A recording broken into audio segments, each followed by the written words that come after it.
Alright guys, mega love shoutout dyan sa lahat. Nandito po kami ngayon sa harap ng kabayan, nag-antay ng aming driver. Ayan po ang aking mga kasama na walang iwan, kundi si Marnie, si Roland at saka si Bibi ko. Ayun ang aming driver hanggat ngayon wala pa.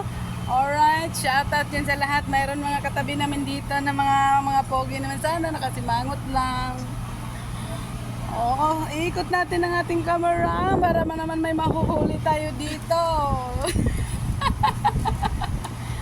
O, saan banda? Isisila na iyan po ang kabayan sa mga taga-Saudi na hindi nila alam. Yun ang kabayan, no? Yung mga sa Jeddah. Punta po kayo dyan kung kami mamimili ng mga pangpaganda. Lahat-lahat nandyan na. O, diba? Promote ko yung kabayan. Sana may party ako dyan para. Hindi na, umalis na siya. Ito yung problema namin dito eh. O, ito siya, umalis na. Okay naman, umalis na. Ito. Ngayon, tatanungin na naman kami nito kung sasakay kami. Alright. Ang daming chorba, ang daming antay. Nasa ano na kami ngayon dito, nasa half hour na kami nag-antay ng driver mga guys. Ngayon, ito yung kalagayan na yun dito sa Saudi Arabia. Sobrang traffic. Hindi naman siya matraffic actually dito. Pero ito mga nag-aantay ng mga sasakyan, nag-aantay sila ng mga pasahero. O, diba? O ngayon guys, actually mga gutom na kami dahil wala pa kaming kain. Kumain lang kami ng tinapay. Ayan, yan ang kabayan na yan. Maraming tinapay dyan ng mga pang Pilipino. Ayun yung kaharap ko dito guys. Ito na yan. Alam nyo naman kung sino yan. Oh. Mga magagandang dilag kami ngayon. Oh.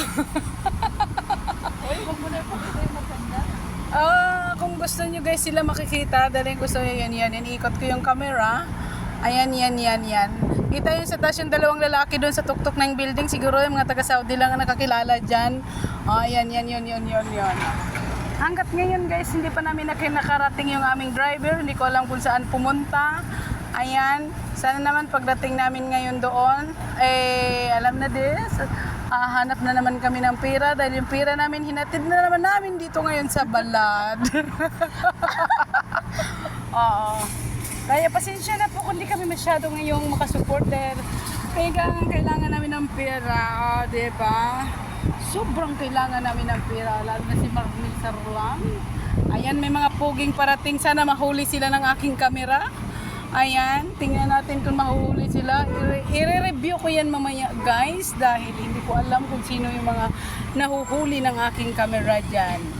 Pagkatapos guys, ayan, magtatanong ako kung sino anong nahuhuli. Ayan, tingnan lang natin kung anong mahuhuli kasi kahit ako hindi ko alam kung anong nahuhuli.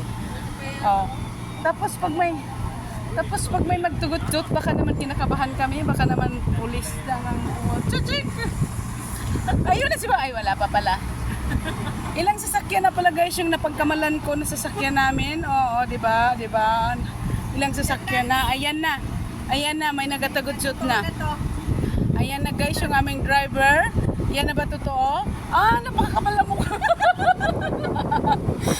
Hindi pa rin siya, kaya sorry. Hanggat ngayon hindi pa rin lumating. Marami na kaming napagkamalan. Alam niyo kung bakit? Hindi namin sinaulo yung plate number na namin. Uy, ano ba yung plate number ng sasakyan natin? Ay, walang plate kilala. Bibi, alam mo yung plate number ng sasakyan? Patay pala tayo natin ito.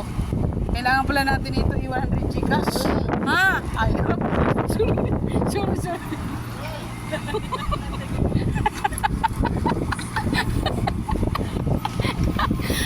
Bakit kasi naman ako yung tinatawag niya? Alam niya na busy ako sa pagsasalita. Ako tinatawag. Ayan yung mga taga-kabayan. Yan. Ngayon medyo konting tao guys. Konti ang tao ngayon guys. Yan dahil tapos na yung swinduhan. Ay, tapos na ba yung swinduhan? Ano ba? Hindi pa dapat, no? Oo. Tapos na. Alright, malapit na matapos yung aking video, guys. Sana hindi kayo natutuwa sa aking mga kwento o mga salita na o mga ano. Ewan ko kung naintindihan nyo. Siyempre, importante ako rin. Masaya siya. Masaya. Malapit na.